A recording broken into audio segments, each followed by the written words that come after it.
अजितदादांचं एक वक्तव्य आहे की ज्यांनी त्यांच्यावर 70,000 कोटीचे घोटाळे केले त्यांच्यासोबत ते आज सत्तेत आहेत. हे मी का सांगतोय की एखादी व्यक्ती असते तेव्हा तिला आपण जीव नकोसा करतो, एवढं इतपत त्याला बदनाम करतो की नको तो जीव, आणि मग तोच आपल्यातनं गेल्यानंतर तो अचानक आपलासा वाटायला लागतो. सभापती महोदय, विधिमंडळाचं यावर्षीचं हे पहिलं अधिवेशन आणि या अधिवेशनाची सुरुवात आपण सर्वच जण एक दिग्मूढ अवस्थेमध्ये आहोत. आजपर्यंत नेहमी सभागृहात दिसणारे आपल्याला सर्वांनाच आपले वाटणारे अजितदादा या सभागृहात किंवा या विधिमंडळात आज दिसत नाही, ही खंत आपल्या सगळ्यांच्या मनात आहे. माणसं येतात, माणसं जातात, माणसं असताना त्यांचं महत्त्व कधी कळत नाही आणि ती नसतात त्यावेळेला त्यांचं महत्त्व कळून काही उपयोग होत नसतो. अनेक जण अशी असतात की जी जवळ असताना कळत नाहीत, पण काही जण अशी असतात की जी जवळ आल्यानंतर आपल्याला व्यवस्थित कळतात. या विधिमंडळामध्ये अनेकांच्या राजकीय कारकिर्दीची सुरुवात अजितदादांच्या बरोबरीनेच झाली असेल. काळ एकच आहे, साहजिकच आहे.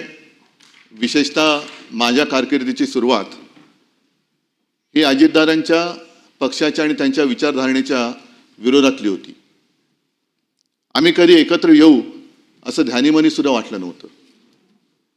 अजितदादांच्या बद्दल म्हणायचं झालं तर 2 सकाळ अशा होत्या, त्यातली एक सकाळ ही महाराष्ट्राला त्यांच्या कृतीने धक्का देणारी होती आणि दुसरी सकाळ ही महाराष्ट्राला चटका देणारी होती, अंतःकरणाला चटका देणारी होती. आम्ही कधी एकत्र येऊ असं आम्हाला वाटलं नव्हतं. हे जे मी आपल्याला सांगितलं त्यावेळेला साहजिकच आहे, दोन्ही पक्ष हे राजकीयदृष्ट्या एकमेकाच्या विरोधात होते.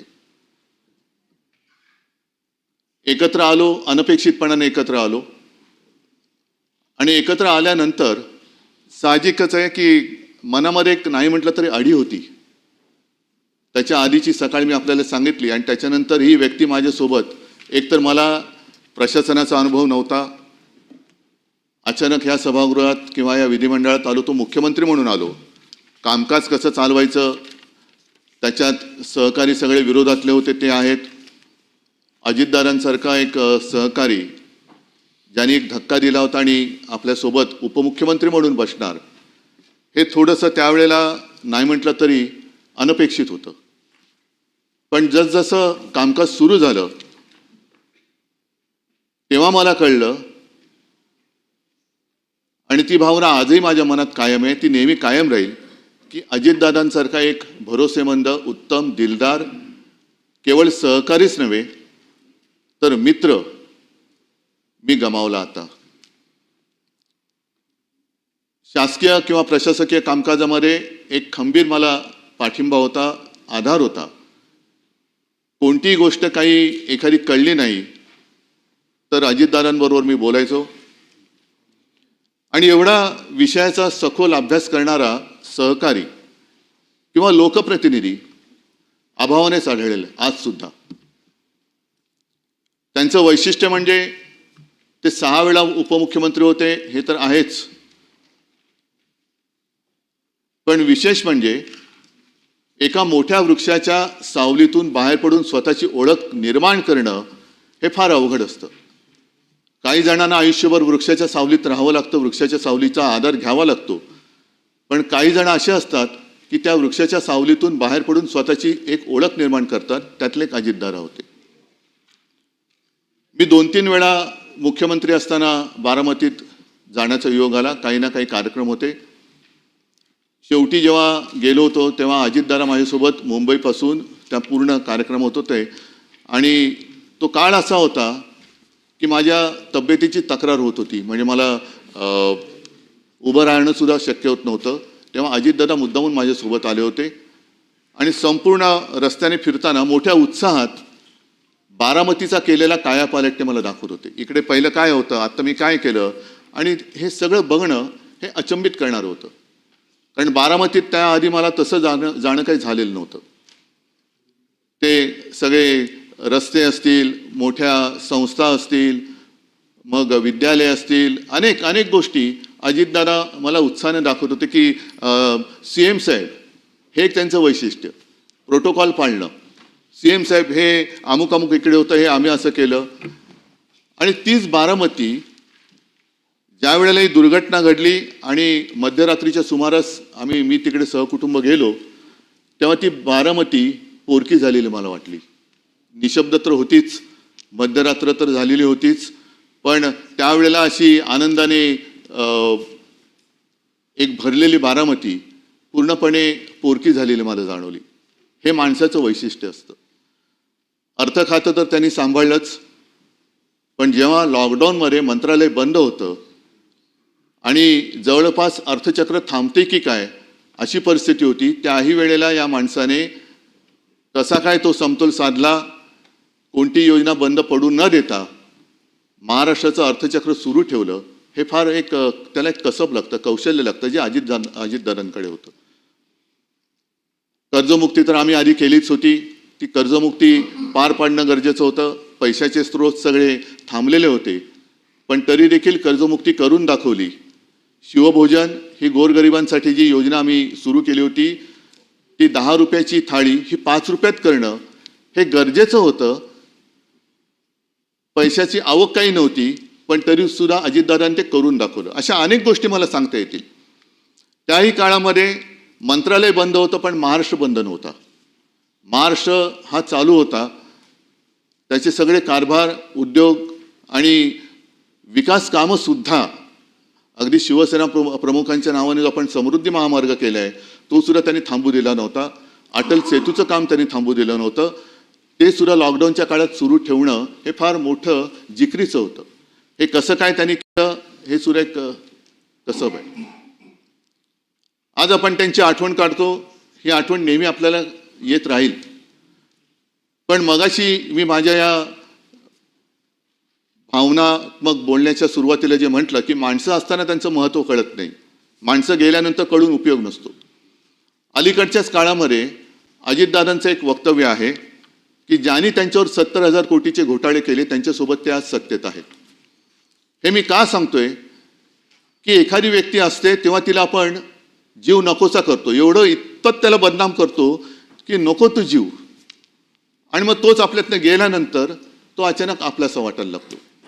मला असं वाटतं की या निमित्ताने आपण सगळ्याजणांनी एक मर्यादा पाळण्याची गरज आहे. कोणाला किती बदनाम करायचं, आयुष्यातून खरंच किती उठवायचं, तोही माणूसच आहे. अजितदादांचं एक वैशिष्ट्य म्हणजे त्यांनी ते कधी खचून नाही गेले. एखादा दुसरा माणूस असता तर तो खचून गेला असता. दुर्दैवाने अपघातात त्यांचं निधन झालं. एखादा खचलेल्या मनाचा असता तर त्यांनी खरोखर जीव दिला असता. हे राजकारण किंवा ही संस्कृती आपल्या महाराष्ट्राची नाहीये. ठीक आहे, एखादा माणूस चुकतो, पण तो चुकल्यानंतर खरंच तो चुकलाय का ह्याची सुद्धा एक खातरजमा करण्याची गरज असते. त्यांनी कधी त्याच्याबद्दल माझ्याकडे देखील कधी असं हे नाही केलं की आता काय करायचं, एवढं सगळं माझ्यावरती आरोप. पण नाही, त्यांनी त्या सगळ्या आरोपांना आपल्या कामातून उत्तर दिलं. आणि त्या कामातून उत्तर असं दिलं की तेव्हा तत्कालीन आमचे जे सहकारी होते, ज्याने आरोप केले होते, त्यांनी सुद्धा त्यांना सहकारी म्हणून स्वीकारलं आणि आम्ही सुद्धा त्यांना सहकारी म्हणून स्वीकारलं. आणि म्हणूनच आज या सभागृहातला एकही व्यक्ती असं नाही की ज्यांनी दादांच्या कामाचा जवळून अनुभव घेतलेला नाहीये. दादांचा स्वभाव असेल, थोडासा तापट असेल, एक तर त्यांच्या आवाजात एक नैसर्गिक भारदस्तपणा होता, त्याच्यामुळे त्यांच्यासमोर अधिकारी सुद्धा थोडेसे असे वचकून असायचे. अनेकदा कळायचंच नाही की हे कौतुक करतायत की दम देत आहेत. पण तो एक दादांचा एक ती शैली होती, दादांची एक लकब होती. बोलताना सुद्धा बिनधास्त बोलायचे. अनेकदा त्यांच्या वक्तव्याने त्यांना अडचणीत आणले हे सुद्धा आपण पाहिलेलं आहे. पण बोलायचं तर बोलायचं, काही काम एखादं करायचं तर बेधडकपणाने करायचं, बेलाशकपणाने करायचं. याचं कारण त्यांच्या मनात कुठे पाप नसायचं. एकदा का मनात पाप नसेल तर आपण केलेल्या कृतीबद्दल पश्चाताप होण्याची भावना त्या व्यक्तीच्या मनात येऊ शकत नाही. आणि दादा मला असं वाटतं त्या व्यक्तीच्या वर्गवारीत येत होते. एकतर त्यांनी, मी तुम्हाला सांगितलं की अत्यंत अडचणीच्या वेळेला महाराष्ट्राचं अर्थखातं सांभाळलं. मला कशाचाही अनुभव नसताना माझ्या मंत्रिमंडळात एक उत्तम भरोसेमंद सहकारी म्हणून त्यांनी काम केलं. वेळ म्हणजे कदाचित घड्याळ आणि वेळ म्हणूनच त्यांची ती निशाणी होती की काय कळत नाही. कारण दादा 11 वाजता येणार म्हणजे 11 वाजता बरोबर त्यांची गाडी दारात उभी असलीच पाहिजे. बरं, आल्यानंतर विषय घेऊन यायचे. ते विषय झाल्यानंतर फाफट पसारा जास्त न करता काम झालं का बरं सीएम साहेब मी निघतो. मंत्रिमंडळात सुद्धा मी प्रत्येक वेळेला बघितलेलं आहे कागदं असतात पसरलेली, पण दादांच्या समोरचं टेबल हे व्यवस्थित सगळ्या गोष्टी काटकोनात असायच्या. त्यांचं पेन असेल, त्यांचे कागद असतील, हे काटकोनात असायचे. आणि हे मी का सांगतोय आवर्जून, कारण ही सवय शिवसेना प्रमुखांना सुद्धा होती. आणि त्यांच्याबद्दल म्हणजे शिवसेना प्रमुखांबद्दल प्रमोद नवलकर जे बोलले होते ते मला या निमित्ताने आठवतं की माणूस कसा शिस्तीचा असतो. तर म्हणजे तुम्हाला असं वाटेल की विषय काय आणि बोलतायत काय, पण काटकोनामध्ये सगळ्या गोष्टी असणं, सगळ्या गोष्टी स्वच्छ पाहिजे. एखादी गोष्ट जरा तिरकी-तारपी असली का ते व्यवस्थित लावली गेली पाहिजे. ही एकदा शिस्त लागली का मग कारभार सुद्धा त्या शिस्तीने केला जातो. आपण जर का सगळं काही पसरलेलं आहे, मग कुठला कागद कुठे गेलेला आहे, कशाचा कशाला पायकोस कोणामध्ये नाही, तर कामकाज सुद्धा तसं होऊ शकत नाही. आज आपण सगळेच जण एका अशा दुःखात आहोत की सगळ्यांनाच असं वाटतंय की आपल्या जवळचं कोणतरी गेलेलं आहे. ही भावना फार थोड्या व्यक्तींच्या बद्दल आपल्या सगळ्यांच्या मनात निर्माण होते. मी तर माझा एक चांगला मित्र गमावला हे तर माझं दुःख आहेच, पण त्याचबरोबरीने महाराष्ट्राने एक उमदं नेतृत्व गमावलंय हे महाराष्ट्राचं फार मोठं नुकसान आहे. आणि असं का होतं कोणास ठाऊक. गेल्या काही वर्षांमध्ये ज्यांच्याकडनं काही अपेक्षा महाराष्ट्राने केल्या होत्या, मग ते प्रमोद महाजन असतील, गोपीनाथ मुंडे असतील, अगदी आर.आर. आबा असतील आणि आता अजितदादा असतील, की काही करण्याच्या एका पातळीपर्यंत ते जातात काय, महाराष्ट्र त्यांच्याकडनं अपेक्षा करतो काय आणि अचानक ते आपल्यातून निघून जातात काय. हे दुर्दैव आहे. हे महाराष्ट्राचं दुर्दैव आहे. हे नुकसान, हा दुःखाचा डोंगर केवळ पवार कुटुंबियांवरती नाही तर महाराष्ट्रावरती कोसळलेला आहे. आज त्यांच्या बरोबरीने इतर सुद्धा जे आपले सदस्य होते विधान परिषदेचे, त्या सर्वांचा उल्लेख ह्याच्यामध्ये आहेच. स्वरूपसिंग नाईक आहेत, अशोक मोडक सर, त्याच्यानंतर गंगाधर पटणे, नीला देसाई तर आमच्या पक्षाच्या सदस्य होत्या. त्यासुद्धा महिला आघाडीच्या आमच्या पदाधिकारी होत्या. एक धडपड करणारी माणसं, आपल्याला मिळालेल्या संधीचं सोनं करणारी माणसं, आणि ही अशी माणसं आपल्यातनं अचानकपणाने निघून जातात. त्याच्याबद्दल आज तरी आपल्याकडे दुःख व्यक्त करण्याखेरीज काहीच नाही आहे.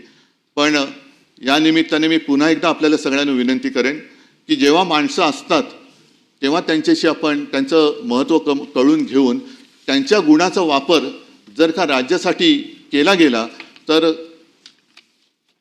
केवळ आपलंच नव्हे तर महाराष्ट्राचं भलं झाल्याशिवाय राहणार नाही.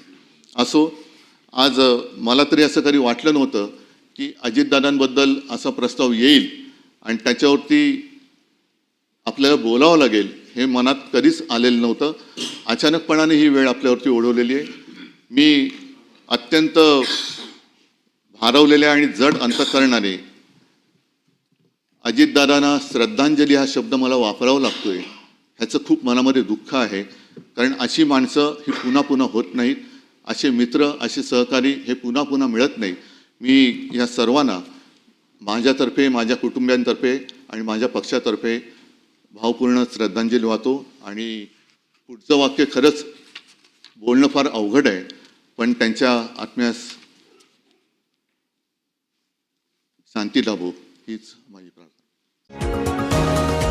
तुम्ही पाहत आहात विस्टा न्यूज मराठी.